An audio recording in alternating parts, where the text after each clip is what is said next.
What's up, guys? My name is Jerry, and today's video is going to be on the Miami Heat, and we're going to be talking about how the NBA is not ready for their new 1-2 punch, and we're going to jump right into the video. Now, the Miami Heat is a great basketball team for a bunch of different reasons, but I think something that isn't talked about enough is how unpredictable this team is. And when I say they're unpredictable, what I mean by that is that they have a bunch of different ways to beat you, and it has to be so tough to game plan for. We've seen the Miami Heat get to the rim at will, dominate inside the paint. We've seen them light teams up from the three-point line, or they might just come out and lock you up and take away your best player. Just so much stuff you have to game plan for. We look at round one, the Miami Heat kind of went as Jimmy Butler went, as he had an incredible series. Jimmy Butler played well, and then the Miami Heat played great lockdown team defense.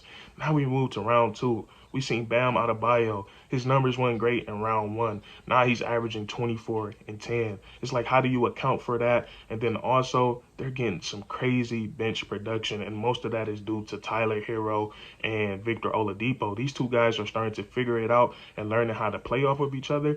And this opportunity for Victor Oladipo is coming from Kyle Lowry being out, with a guard being out. Victor Oladipo, his number has been getting called more, and he's starting to take full advantage of it. But this is something I provisioned when Victor Oladipo came back, that he would help Tyler Hero out so much, and vice versa. These guys, if they could figure it out and learn how to play for each other, play off of each other, the Miami Heat's their bench is going to be a lot more dangerous. And that's what we're seeing in the first two games of round two in these playoffs. We look at both these guys individually. Both of these guys are really solid, good NBA basketball players. We look at Tyler Hero. He's the reigning sixth man of the year, and he continues to get better and better. And what I like about what Tyler Hero has added to his bag this year, he's a lot better in the pick and roll. We know he can score. He's been a great scorer since he come into the league. But where I think he's advanced his game at in the pick and roll is becoming a playmaker. He's learning how to read that defense. Tyler Hero he averaged 20 points per game, so he's a guy that you have to game plan for, and he makes the defense adjust. And now he's learning how to read the defense. He's learning how to read pace and tempo. But his pick and roll game has just gotten a lot better, whether it's reading to hit the screener on the roll, or to hit the corner when the defense collapses. He's doing a great job at becoming a good playmaker out of the pick and roll. And then we all know how good of a scorer he is. He has the three ball. He has a great handle. He's very shifty with it. And then he's a great finisher at the rim. He can finish with both hands. So Tyler Hero offensively is really no weakness in his game. And he's a really solid basketball player, and the potential is off the charts for him. And then Victor Oladipo, 30 years old. Victor Oladipo sat out for a long time, so a lot of people forget how good this guy was. And he was the best player on the team that got to the playoffs, and he took LeBron James to a game 7. Like, Victor Oladipo is a solid basketball player, and his game is I would say his game is very, very unique, because he's a guy that can lock down on defense, and it seems like he's starting to get back into the defender that he once was. He's slowly working his way back into it. And then offensively, his three ball is falling. It's falling at a high clip, and I think that's what's going to make the Miami Heat so dangerous. When his three ball is falling, now you can play him with Jimmy Butler. Now you can play him with Tyler Hero. Now you can play him with Kyle Lowry, because he doesn't need the ball in his hand. But since Victor Oladipo has came back from injury, he has been hitting the three ball at a high clip.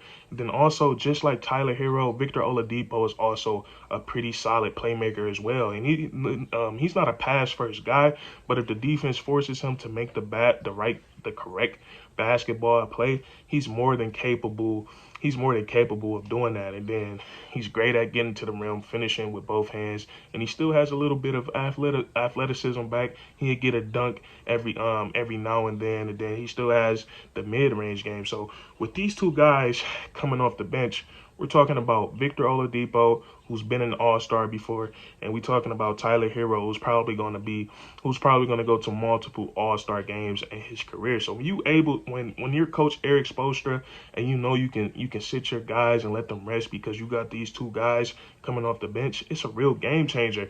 And when we look at these two guys as a unit playing off of each other, it's really dangerous, because now with Tyler Hero, before he was kind of the only guy off the Miami Heat bench that could create his own shot, that could create his own shot consistently. Now with Victor Oladipo, that really changes that. And when you have both those guys out there, Tyler Hero, he's going to see a lot of less traps, a lot of less double teams, because you have another guy in Victor Oladipo out there that you have to give that same respect to. So now it just opens up a lot, not for just those two guys, but everybody else who's on the court with them, because it just makes you have to play head up defense a little bit more. And you just gotta it kind of just turns it into one-on-one basketball. If you decide to trap, or you decide to double team, you got another playmaker that you can swing it to, that can go out and make a play. So it just causes a lot of headaches for the defense. And this is what I mean, like when I say the Miami Heat, it's just so hard to game plan for this team, because they have so many threats. And it's kind of different. Like, there's deep teams in the NBA, but I would say there's not like role players on other teams that you gotta game plan for. Like Victor Oladipo, he's not a guy that you're just gonna go out there and say, that's your man, guard him. No, there's different coverages for him. You might have to help, you might have to double team. Same thing that goes for Tyler Hero. Kyle Lowry, he gets blitzed off the pick and roll. It's just a bunch of guys. Jimmy Butler, Bam Adebayo, all these guys you have to game plan for. And then you have all that, and then you have a bunch of shooters. You have shooters everywhere with Max Strus, Duncan Robinson whenever he's on the court. Gabe Vincent is a knockdown shooter. Caleb Martin hits the three ball at a high mark. PJ Tucker is a shooter. The only guys that can't shoot the three ball on this Miami Heat team is the bigs, like Bam Adebayo. I'm pretty sure he can make threes, but he's just not comfortable with taking them.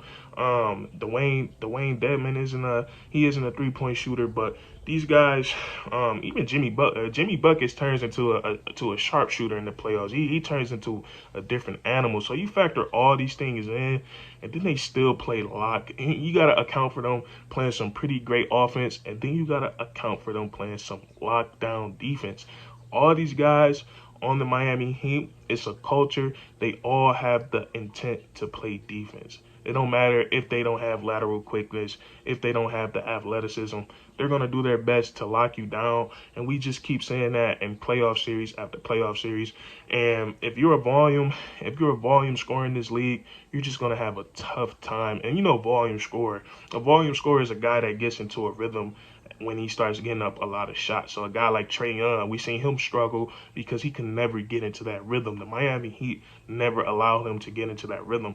And now we're seeing it to James Harden, who's been a volume scorer over the last 7 or 8 years. He can't get into a rhythm. And the way that the Miami Heat are playing defense against him, like every shot that he put up is being forced. So this Miami Heat team is a problem. They were already a problem before the playoffs started. Now Oladipo is getting back into shape, back into himself. Him and Tyler Hero look like they're going to be a nasty backcourt off the bench, and they just been playing some really solid basketball. But that's going to be it for this video. That's what I wanted to touch on. If you guys enjoyed, leave a like, comment down below if you agree or disagree, and then subscribe for more weekly content. We do this all the time, man. And that's curtains.